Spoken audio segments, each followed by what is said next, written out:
Si usted nos visita por primera vez, pues sea bienvenido a nuestra iglesia. Estamos contentos de poder adorar junto con usted y poder estudiar la Biblia también. Es un privilegio que Dios nos da. Hablamos nuestras Biblias en el libro de Jonás y vamos a estar estudiando hoy los versículos del 7 al 16. Me encanta hablar de las misiones, me encanta hablar de lo que el Señor está haciendo en el mundo, me encanta pensar el día en el que el Señor regresará, y creo que esta serie me vuelve un poco emocional, si usted se dio cuenta en el sermón pasado, porque esto tocó mi corazón hace muchos años atrás, y fue la razón por la cual yo dije un día, yo no quiero trabajar en ingeniería civil, porque yo creo que hay un mensaje tan importante que hay que llevarle a la gente, y entonces vine a Texas para poder estudiar en un seminario, y es mi pasión compartirle a otros lo que Cristo ha hecho por mí, y después también lo que Cristo puede hacer por ellos. Así que el Señor sigue llamando personas, sigue salvando personas.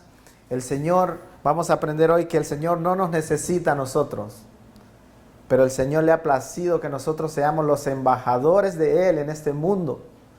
Así que ojalá que el Señor hable a nuestra vida con respecto a la responsabilidad o el privilegio también que Él nos ha dado. Déjenme empezar con una historia. Dice que en medio de un árido valle existía un árbol imponente que se encontraba en la orilla del río Awash, ubicado a unas horas de Addis Abeba, a saber cómo se pronuncia eso, pero eso queda en Etiopía. Dicho árbol había estado ahí durante muchas generaciones y había sobrevivido innumerables sequías, a pesar de que mucha gente había muerto en las hambrunas. Ese árbol se mantenía con vida. Y en 1989 la organización misionera Misión Mundial viajó a esta aldea para poder llevar a cabo un proyecto de desarrollo en la comunidad de Etiopía. Ellos desarrollarían un sistema de riego para mejorar las cosechas dentro de la comunidad, pero el objetivo principal que ellos tenían era compartir el evangelio con esta tribu. Pronto los misioneros que fueron se dieron cuenta de que este árbol atemorizaba a las personas. La gente tenía a este árbol como algo poderoso a quien los espíritus le servían, decían ellos. O sea que ese árbol era un dios en medio de ellos. Y la gente hacía sacrificios, guardaba rituales y adoraban a este árbol de una manera impresionante. Pronto los misioneros comenzaron a orar para que Dios hiciera algo con este árbol. Al fin de cabo dijeron, si Dios ha dicho que nosotros podemos mover montes, yo pienso que el Señor puede mover este árbol de aquí, dijeron los misioneros. Y su oración era, Señor, permite que esta gente deje de adorar a este ídolo.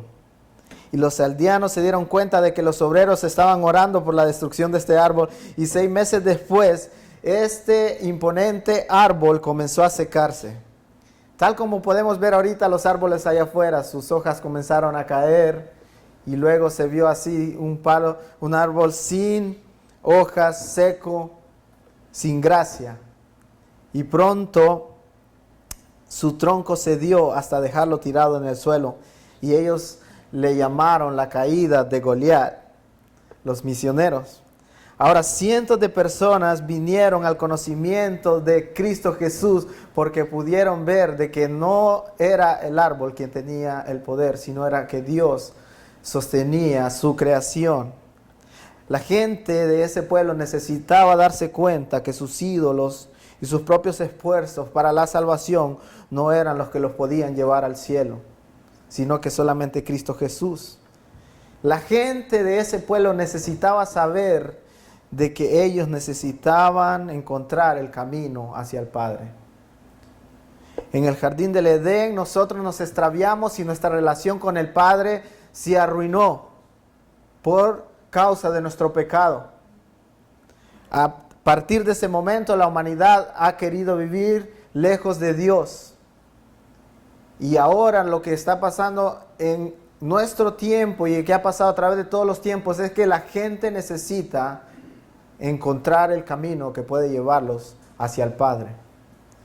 Y para muchas personas es necesario que ellos pongan aparte sus ídolos para poder encontrar el camino que Dios ha diseñado para que nosotros podamos llegar hacia el Padre.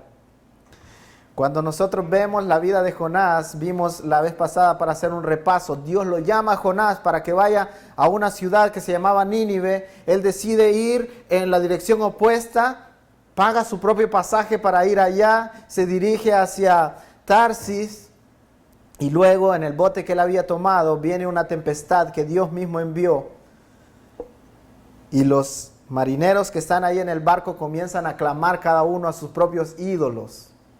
Ahora, si usted conoce más o menos cómo eran las religiones antiguas o las comunidades antiguas, ellos tenían dioses para tenían deidades para diferentes cosas. Entonces yo no sé a quién ellos le estaban pidiendo ahí, pero yo me imagino que ellos le estaban pidiendo al Dios que controla el agua o al Dios que controla la tempestad, qué sé yo. Y Dios había mandado esa tempestad porque Dios es el que controla todo eso. Pero en el versículo 7 estos hombres se dan cuenta que quizás por alguno de ellos la tempestad ha venido. Y ellos comienzan a echar suerte, dice la Biblia, para adivinar quién es el que tiene la culpa por la cual ha venido esa tempestad. Y no sé si usted ha jugado, pero cuando nosotros éramos niños jugábamos tirando la moneda, diciendo a ver a quién le cae la suerte, a ver a quién le cae el turno, cosas así, ¿verdad? ¿Qué quieres? ¿Cabeza o quieres, decimos cara o letra en mi país? Entonces, en el tiempo de Jonás no existía eso de tirar la moneda, pero existía algo que era como tirar unas piedras que tenían diferentes caras. Y si entre todos los que estaban ahí, a todos les caía amarillo, por ejemplo, y al otro le caía rojo, significa que algo había con esa persona, a esa persona le había caído la suerte. A Jonás no le había caído la suerte, así literalmente, más bien era Jonás a quien habían encontrado culpable. Ahora, nosotros no creemos en la suerte, creemos que Dios soberanamente mueve todo. Y yo creo que ahí Dios estaba moviendo todo soberanamente para que estos hombres se dieran cuenta de lo que Jonás estaba haciendo, huyendo de Dios. Y ahora se encuentran en medio de la tempestad por causa de que Jonás está desobedeciendo a lo que el Creador le ha dicho. Vea conmigo el versículo 8, dice, los hombres del barco reclamaban una explicación de Jonás. Estamos en el capítulo 1. Entonces le preguntaron, dinos ahora, ¿quién tiene la culpa que nos haya venido este desastre? ¿A qué te dedicas? ¿De dónde vienes? ¿Cuál es tu país? ¿A qué pueblo perteneces? Le preguntan. Así que hay una serie de preguntas que estos hombres comienzan a hacerle. Y la primera es, ¿quién tiene la culpa que nos haya venido este desastre? Después ellos preguntan, ¿a qué te dedicas? ¿De dónde vienes? ¿Cuál es tu país? ¿A qué pueblo pertenece? Sabe que muchas veces nosotros tenemos nuestra identidad nacionalista bien arraigada con nuestra fe. Por ejemplo, muchas personas dicen, yo vengo de este tal país, por eso yo soy católico. Yo vengo de tal país, por eso yo soy luterano. O yo vengo de tal país, por eso yo soy cristiano. Y comenzamos a nacionalizar nuestra fe y decimos, por eso yo hago esto. Y a veces ni siquiera queremos llevarnos con personas de otros países porque decimos, mi cultura es mucho mejor. ¿Sabe que al salir de mi país yo me he dado cuenta de muchas cosas, que mi cultura no es la mejor? Me he dado cuenta que la comida que yo idolatraba tanto es desagradable para muchas otras personas. Y dicen, yo no puedo pasar más de 3 días comiendo arroz y frijoles. Y yo puedo vivir todo el tiempo comiendo arroz y frijoles. Pero para mí era un orgullo. Y yo decía, cuando yo vine a este país, a mí no me gusta llevarme con las personas de este país. Y peor cuando jugaba la selección de un país contra el otro. Era un odio totalmente terrible. Ahora yo amo estar con personas de diferentes países. Y me encanta cómo el Señor une su iglesia para botar de nosotros todo ese nacionalismo que nosotros tenemos y hacernos saber de que nosotros no somos de esta tierra. Hay un reino que nos gobierna, del cual nosotros somos parte, y el Señor un día nos va a juntar para siempre. Así que es mejor que nos aprendamos a llevar bien ahora y que dejemos nuestro nacionalismo, porque por la eternidad vamos a estar con personas de toda lengua, tribu y nación. Así que lo primero que responde este hombre es: yo soy hebreo. Y para él decir yo soy hebreo era como elevar todo su orgullo por los cielos y decir prácticamente: muchachos, yo soy superior a todos ustedes. Yo tengo el Dios Todopoderoso, Él está a favor mío. Y esa es la respuesta que este hombre da. Mientras los hombres han clamado a sus dioses y no han obtenido ninguna respuesta positiva, y esa es la oportunidad que Jonás tiene para decirles: muchachos, yo adoro a este Dios, y es la oportunidad que ustedes tienen de rendirse a Él. Pero Jonás desperdicia la oportunidad y él pone su orgullo por enfrente. Ahora, este Jonás no asume la responsabilidad de lo que está pasando. Note que él no responde a la primera pregunta que se le hizo en el orden que los marineros se la hicieron. Él no responde diciendo: muchachos, yo soy el culpable de esto. Él no dice eso. Él dice: yo soy hebreo. Pero el responder yo soy el culpable de esto respondía a la primera pregunta que ellos habían hecho. Así que este hombre tiene el ser hebreo como un símbolo de superioridad y de mayor importancia. Pero a pesar de su desobediencia, Dios va a usar a Jonás. Mire lo que dice el versículo 9. Dice: soy hebreo, y ahora sí comienza a decir: yo temo al Señor del cielo, que hizo el mar y la tierra firme. Versículo 10. Al oír esto, los marineros se aterraron aún más. Y como sabían que Jonás huía del Señor, pues él mismo se los había contado. Parece que hubo un cierto tiempo ahí donde ellos están discutiendo con Jonás. Ellos le preguntan qué era lo que había pasado. Finalmente Jonás tiene que explicarles a ellos que él está huyendo de Dios y que por eso la tempestad ha venido. Y miren lo que estos hombres le dicen a Jonás: ¿qué es lo que has hecho? Le dice. En el versículo 10 dice: al oír esto, los marineros se aterraron aún más, y como sabían que Jonás huía del Señor, pues él mismo se los había contado, le dijeron: ¿qué es lo que has hecho?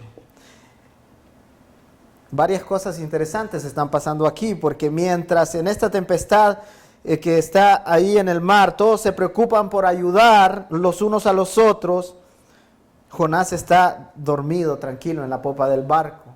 Lo que significa que Jonás es el único que se desentiende de los demás. El temor de Jehová cayó sobre estos hombres paganos, y ahora son los hombres paganos los que reprenden a Jonás, diciéndole: ¿qué es lo que has hecho? En otras palabras, ¿cómo se te ocurre portarte así delante de tu Dios? Todavía Él no es el Dios de los marineros, pero ellos le dicen: ¿qué es lo que has hecho? Note que las personas aún no conocen a Dios, pero ellos están reprendiendo a Jonás. Timothy Keller dice lo siguiente en su libro El Profeta Pródigo: merecemos la reprensión del mundo si la iglesia no hace evidente su amor con hechos concretos. Merecemos la reprensión del mundo si la iglesia no hace evidente su amor con hechos concretos. Así que, hermanos, el mundo hablará de nosotros. La Biblia dice que el mundo nos aborrecerá. Las ideas que nosotros tenemos son contrarias a las que el mundo dice. El mundo va a hablar de nosotros, pero una cosa es que el mundo hable de nosotros con cosas que son verdad, y otras cosas es una reprensión del mundo cuando ellos tienen razón. ¿Sabe que yo sé cada vez que yo voy a postear algo en Facebook que mis amigos de la universidad que no creen en Dios, o muchos otros amigos, aunque no sean de la universidad, van a replicar a eso que yo comenté o que yo posteé, diciendo que ellos no están de acuerdo con eso? Y entonces, Pero una cosa es que ellos no estén de acuerdo con lo que es la verdad, si es que es verdad lo que yo he publicado, ¿no? Porque muchas veces son tonterías, pero muchas veces es la Biblia lo que yo publico. Y yo sé que vendrán muchas personas que dirán, yo no estoy de acuerdo contigo. Ahora, si el mundo nos aborrece por eso, está bien. Pero cuando el mundo comienza a decirle a la iglesia, ustedes son esto y ellos tienen razón. Cuando el mundo comienza a decir, ¿para qué voy a ir a la iglesia si ahí no se aman? Cuando el mundo comienza a decir que la iglesia dice una cosa con su boca, pero sus acciones muestran otra cosa, ahí sí el Señor usa el mundo para reprender a la iglesia. Y eso es lo que está pasando con Jonás. Le dicen, ¿qué es lo que tú has hecho? ¿Qué has hecho con tu Dios? Eclesiastés 8:14 dice que hay justos obrando como impíos e impíos actuando como justos. Es prácticamente una acción repetida de Jonás a lo largo del libro. Cuando sus acciones deberían ser justas, él actúa contrariamente. Más adelante vamos a ver cómo Jonás reniega contra Dios por haber salvado a los ninivitas. O sea que Jonás es alguien que cree en Dios, pero actúa totalmente contrario. Él no se preocupa por las personas. Mientras los marineros se están preocupando por él, a él no les importa la vida de ellos. El mundo necesita ver cristianos actuando como tales. Hay tantas cosas que tenemos que aprender acerca de la ética cristiana, y desde que yo llegué a estudiar la palabra de Dios en un seminario, hay tantas cosas que he tenido que ir sacando de mi vida. Tantas cosas que tenemos que aprender de la ética cristiana. Yo recuerdo estando en la universidad, a mí me gustaba muchas veces copiar en los exámenes. Después tuve 8 meses de que tuve prácticamente una regeneración en el corazón, que me fui a estudiar la Biblia en un instituto bíblico en Honduras, y desde ahí no volví a copiar en mis exámenes. ¿Sabe qué? Era triste ir a un seminario y todavía ver gente dentro del seminario copiando en los exámenes. Wow, eso es algo vergonzoso. ¿Sabe que fue durante la Reforma Protestante que muchos de los valores cristianos se elevaron conforme a la manera en que la gente estaba viviendo, poniendo a la iglesia en un ente de bendición para cualquier sociedad? Y cuando los reformadores llegaban a un cierto lugar, todas las cosas, la manera en que la sociedad estaba viviendo comenzaba a ser mejor. Ellos pusieron un estándar muy bueno en el trabajo, en la manera de comportarse fuera de la iglesia. Ellos miraban la sociedad como parte de la adoración a Dios. Ellos no dividían las cosas. ¿Sabe que muchas veces nosotros dividimos la iglesia de la vida de afuera y decimos, aquí nos comportamos bonito, pero allá no importa cómo nos comportamos? Así está actuando Jonás. Dentro de su pueblo él parecía que era una buena persona, un profeta, decía muchas cosas bonitas de Dios, pero ahora que se encuentra viviendo su vida entre los paganos, debiendo ser luz, a él no le importan las personas. A él no le importa la salvación, a él no le importa la eternidad de estas personas. La historia dice que es la iglesia cristiana la que ha creado más escuelas, más hospitales y un sinnúmero de instituciones para el beneficio de la sociedad. Lastimosamente, han habido tiempos donde la iglesia ha estado gloriosa, pero han habido tiempos como ahora donde se dicen tantas cosas malas acerca de la iglesia, porque hemos decaído en nuestros valores, hemos decaído en nuestra ética, hemos decaído en nuestra responsabilidad de vivir como cristianos en una sociedad que se muere en medio del pecado. Cuando el evangelio llega, cambia no solo el corazón, sino que mejora las condiciones de vida. Pero lo más importante es que cambia la eternidad. Y Jonás no tenía en vista eso. El mundo, hermanos, necesita dirección. Hay muchas personas ahí poniendo su confianza en los ídolos, poniendo su confianza en aquello que les da seguridad, en relaciones, en dinero, en muchas otras cosas que no les van a traer satisfacción al final. El mundo necesita saber que Cristo Jesús es el único que puede satisfacer sus almas y que puede dar eternidad. Y nosotros somos llamados a decirles a esas personas que deben dejar esos ídolos en orden para obtener la gracia del Señor Jesús. El versículo 11 dice: el mar se iba enfureciendo más y más. Así que le preguntaron: ¿qué vamos a hacer para que el mar deje de azotarnos? Los hombres, miren, una vez más buscando solución. Versículo 12. Ahora Jonás dice: tómenme, lánceme al mar, y el mar dejará de azotarlos, dice Jonás. Le respondió: yo sé bien que por mi culpa se ha desatado sobre ustedes esta terrible tormenta. ¡Wow! Parece que el Jonás se está arrepintiendo, ¿no? Parece que Jonás está cambiando su corazón ahora, porque dice: láncenme ustedes al mar. Yo sé que por mi culpa esta tormenta ha venido sobre ustedes, dice Jonás. Parece un hombre arrepentido, ¿no? Parece genuino. Pero vamos a ver de que ese arrepentimiento no es algo real de parte de Jonás. Sin embargo, estos hombres están tratando de hacer obras justas, tratando de salvar a Jonás, y eso es lo que se llama, hermanos, gracia común. ¿Sabe qué es lo que es la gracia común? La gracia común es que Dios le permite a las personas no salvas actuar de una manera justa en muchas ocasiones. Eso es lo que es la gracia común. Por eso la Biblia dice: hay justos que tienen obras de impíos, pero impíos que tienen obras de justos. Porque Dios ha derramado la gracia común sobre esta humanidad de tal manera que el sol sale sobre buenos y malos. Hay personas que no tienen a Dios y actúan mejor que las personas que están dentro de la iglesia y que han sido salvas. Entonces, ¿por qué? Porque eso se llama gracia común, algo que Dios ha derramado sobre toda la humanidad. Entonces podemos ver la gracia común actuando en los marineros. Porque mientras Jonás les dice: láncenme al mar, ahí en el versículo 13, los marineros dice que se pusieron a remar con todas sus fuerzas, mientras el mar se embravecía más y más contra ellos, tratando de llegar a la orilla, pero no lo consiguieron.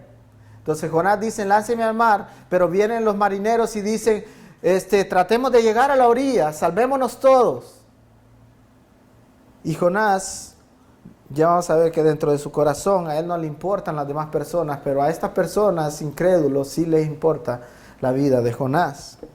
Mientras los hombres quieren evitar la muerte de Jonás, preocupándose mucho por él, tratando de salvar la vida de este hombre y no arrojarlo al mar, el corazón de Jonás sigue insensible. Jonás pudo haber dicho lo siguiente: mire, cambien de dirección, devuélvanme allá al lugar, a Jope, de donde yo salí, y quizás Dios va a parar la tempestad. Esa era una opción. Y después de Jope yo voy a salir para Nínive, pudo haber dicho Jonás. Pero Jonás no tiene eso en mente. Jonás dice: yo prefiero morir aquí antes de ir y anunciar lo que el Señor me ha dicho que yo les diga a los ninivitas. Yo prefiero que ellos mueran, o yo prefiero morir antes que ir y anunciarles. Pero él no dice eso, él dice: mándeme al mar, láncenme al mar. Reflexionando un poco más, Jonás ni siquiera toma la responsabilidad por sus errores, porque si él sabía que por su culpa los marineros estaban sufriendo, él pudo haber dicho: ok, esto se va a acabar en el momento que yo me lance al mar, muchachos, miren cómo esto se va a detener. Pero él no dice: yo me voy a lanzar al mar. Él le dice a los marineros: láncenme ustedes. Así que si la responsabilidad por la que yo muera va a caer sobre alguien, que caiga sobre ustedes, está diciendo Jonás. Pero más adelante estamos viendo que él dice: esta es mi culpa. Parece muy arrepentido, ¿no? Pero no es así. Él quiere que la culpa caiga sobre eso, sobre estos hombres. Él no es responsable por sus malas acciones. Pero Dios no permitiría que la culpa cayera sobre estos hombres. Mira el versículo 14. Entonces clamaron al Señor. Dice, oh Señor, tú haces lo que quieres. No nos hagas parecer por quitarle la vida a este hombre, ni nos hagas responsable por la muerte de este inocente. Wow, parecen más justos, ¿no? Estos hombres que Jonás. Y luego mire lo que dice el versículo 15. Así tomaron a Jonás y lo lanzaron al agua, y la furia del mar se aplacó. Entonces dice, clamaron al Señor. Estos hombres, quienes habían clamado cada uno a su ídolo, y ninguno de sus ídolos había respondido a su clamor, ahora claman al Señor, al Dios de Jonás. Y cuando usted estudia el libro de Jonás, estos hombres están mencionando a Yahvé, están mencionando el nombre de Dios en el hebreo. O sea que ellos están ahora clamando al Dios verdadero. ¿Por qué? Porque ellos han recurrido a todos los ídolos que tenían. Ninguno de ellos les pudo responder. Y ahora dicen, ahora sí vamos a creer en el Dios verdadero. Usted sabe que para que nosotros lleguemos muchas veces a creer en el Señor tiene que quitar y hacernos caer hasta lo más bajo, quitando a través de diferentes circunstancias todos los ídolos en los cuales nosotros descansamos, hasta hacernos depender solamente de Él. Así trabaja el Señor muchas veces. Y pensamos muchas veces que el Señor es malo porque permite diferentes circunstancias difíciles en nuestra vida. Y todo lo contrario, hermanos. Cuando el Señor permite esas circunstancias en nuestra vida, es símbolo de gracia para que nosotros dejemos nuestros ídolos y vengamos a Dios y le digamos, ¿a quién iré? Si solamente tú tienes palabras de vida eterna. Así trabaja el Señor. Son símbolos de gracia cuando nosotros pasamos por los momentos difíciles. Ahora estos hombres actuaban más acorde al carácter de Dios, más que el profeta que Dios había escogido. Estos hombres tratan de llevar el barco a la orilla, tratando de salvar a Jonás. Estos hombres han tirado toda la carga que tenía el barco, tratando de alivianarlo para poder así navegar de una manera más fácil, preocupándose por Jonás. Pero Jonás no tiene ningún interés en ellos.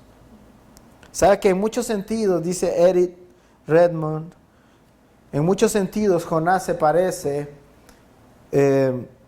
a Cristo? Y de hecho Jonás es un tipo de Cristo, pero de una manera contraria en muchos de los casos. Dice que los dos habían salido de Galilea.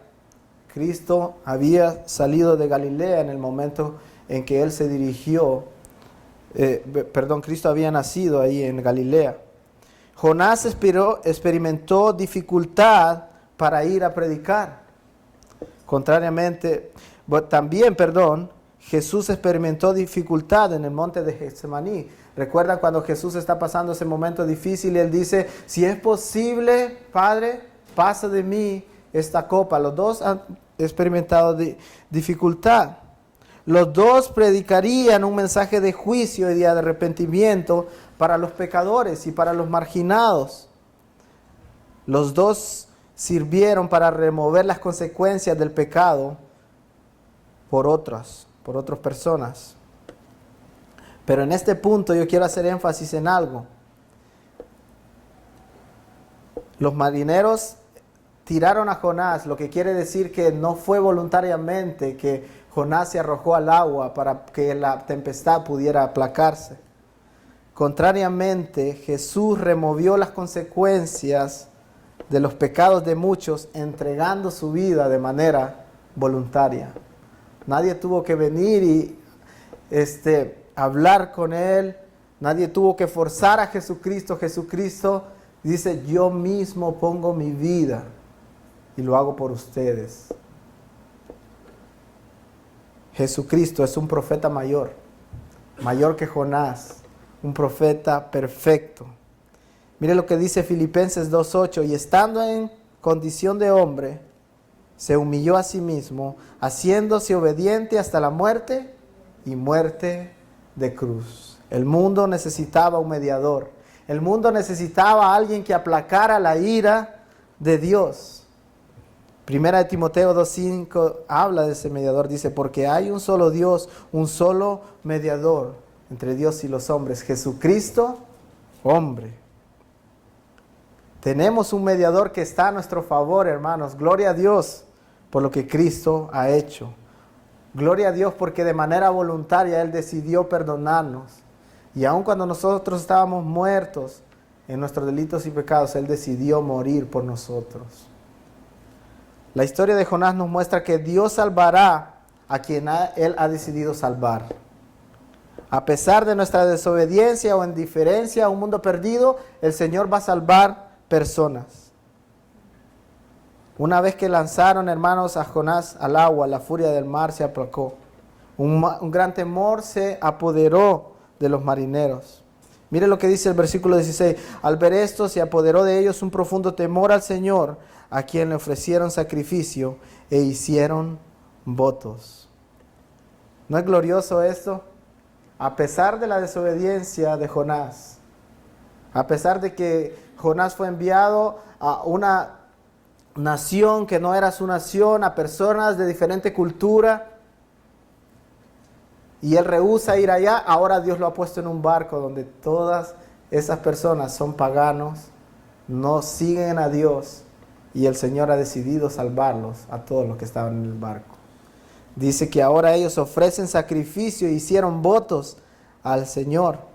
Sabe que en la actualidad, en el mundo musulmán e hinduista, Dios está actuando de diferentes maneras.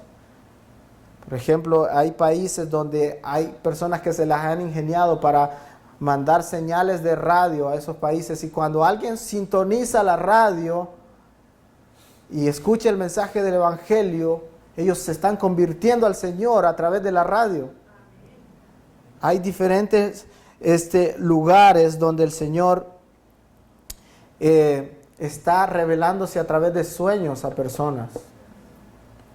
¿Por qué? Porque hay personas que no tienen la palabra de Dios. Nosotros tenemos la palabra de Dios, hermanos. Nosotros no necesitamos sueños para que el Señor nos hable. Si usted quiere sueños, lea la Biblia. Pero en otros países el Señor está actuando de esa manera.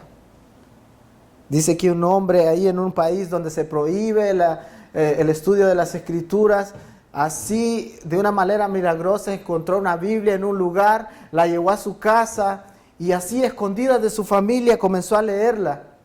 Comenzó a escudriñar lo que las Escrituras decían, hasta que un día llegó a darse cuenta de que él era pecador, necesitado de la salvación de un Dios santo. Este hombre confesó a Jesucristo. ¿Y sabe lo que nos dice esto, hermanos? Lo que nos dice esto es que Dios es capaz de salvar. Si el Señor ha sido capaz de preservar su palabra hasta ahora, aún en medio de toda la persecución que la iglesia ha tenido y de todos los que han tratado de destruir la Biblia, la palabra sigue estando en diferentes lugares del mundo disponible para la gente. Si Dios ha sido suficiente para preservar su palabra, también Dios es suficiente para hacer que esa palabra sea eficiente en la vida de aquellos que la leen. Lo que nos dice, hermanos, que Dios no nos necesita. Su palabra es suficiente.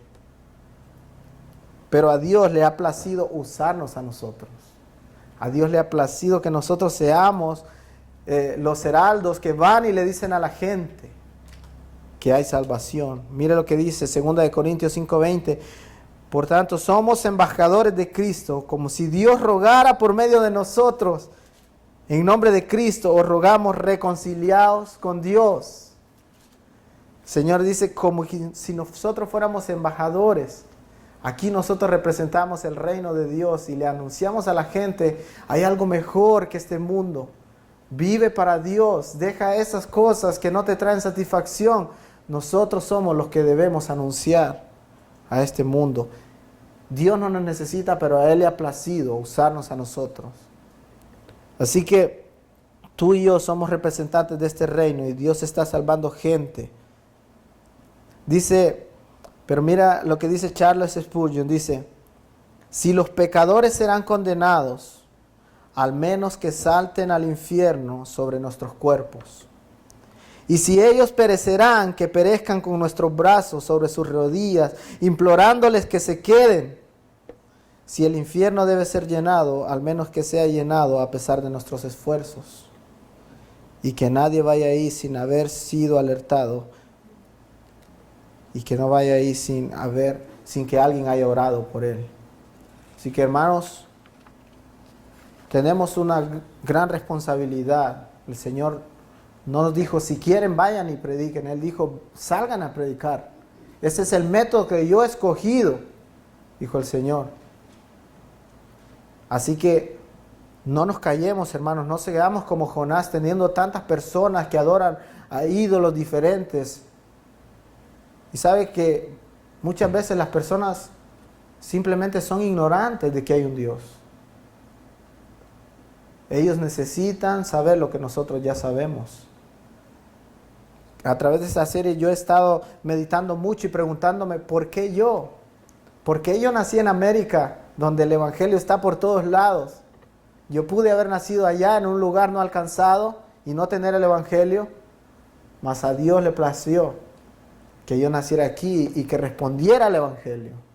Ahora yo digo, yo no tengo nada más cómo responderte, Señor, sino tratando de que el Evangelio llegue a esas personas a las cuales nunca se les ha predicado el Evangelio. Hay escritores que dicen que Jesús habló más del infierno que del cielo, y el infierno es real, hermanos, es real. Dice que en la palabra del rico y Lázaro, el rico rogaba para salir del infierno, aunque sea por un momento, para decirle a su familia lo horrible que era ese lugar. Pero era imposible que ese hombre pudiera salir de ese lugar. Nosotros somos los profetas que hablamos ahora en esta era para que la gente pueda arrepentirse. Lo maravilloso de Dios es que aún en la desobediencia de Jonás para ir a Nínive, Dios lo tiene en un barco, salvando a los extranjeros que él repudiaba, a quienes él había rehusado hablarles la esperanza de la salvación. Ahora Dios los ha salvado. Ahora, yo quiero terminar con esto, y es una escena, siempre yo veo hacia el final, al final de la historia. Me gusta ver porque espero ese momento en el que Cristo vendrá y el Señor un día va a llamar a aquellos que Él ha decidido usar. Yo espero que el Señor te llame por tu nombre diciendo, ven, buen siervo fiel. Sobre poco fuiste fiel, sobre mucho te pondré. Entra en el gozo de tu Señor. Seamos obedientes a nuestro Dios, seamos la luz de este mundo. Si el mundo hablará de nosotros, hermanos, que no sea por la indiferencia que mostramos ante ellos, o que no sea por la falta de amor que tenemos, o que no hablen por nuestra hipocresía. Si el mundo va a hablar de nosotros, que hable porque nosotros le estamos predicando la verdad, y la verdad incomoda. El Señor no quiere que nadie perezca, más bien quiere que todos lleguen al arrepentimiento, dice. ¿Sabes qué? Tú puedes ser el puente que Dios use para que otros lleguen a conocer al Salvador. ¿Cuál es la motivación que tú tienes para hacer misiones en el mundo? ¿Cuál es la misión que tú tienes para hablarle a la gente ahí, en tu lugar de trabajo? ¿Cuál es la motivación que tú tienes para predicar el Evangelio ahí donde Dios te ha puesto? ¿Cuál es la motivación que tienes para en un futuro poder ir y predicarle a la gente en otros países? La motivación para la iglesia es simple, hermanos, y es la gracia que nosotros recibimos, con la cual no nos queremos quedar. Yo quiero que la mayor parte de personas que yo pueda influenciar y hablarle acerca de esa gracia que yo recibí gratuitamente, que yo pueda compartirla con ellos. Yo quiero llegar un día al final de la historia, llegar al cielo, como que se abre una puerta y ver muchas de las personas a las cuales Dios me dio el privilegio de poder hablarles. Poderles decir, oh, finalmente llegaste aquí. Al final, el Señor es el que salva, hermanos. Y tú, muchas veces el Señor puede usarte en una manera mínima para que una persona pueda acercarse más al Señor. A veces para que una persona pueda llegar a conocerle es un proceso largo. Pero muchas veces, si nosotros hablamos, podemos colaborar obedeciendo al Señor para que esas personas puedan llegar al fin y glorificar a Dios. Oremos para que el Señor nos use, para que el Señor nos haga hacer esa luz allá afuera y que muchos lleguen a ser salvos porque el Señor ha decidido salvar gente. Y eso es lo maravilloso. El Señor dice, yo he decidido salvar personas, ya están ahí, ve y háblales, que ellos responderán, porque el Señor los ha predestinado para salvación. Oremos.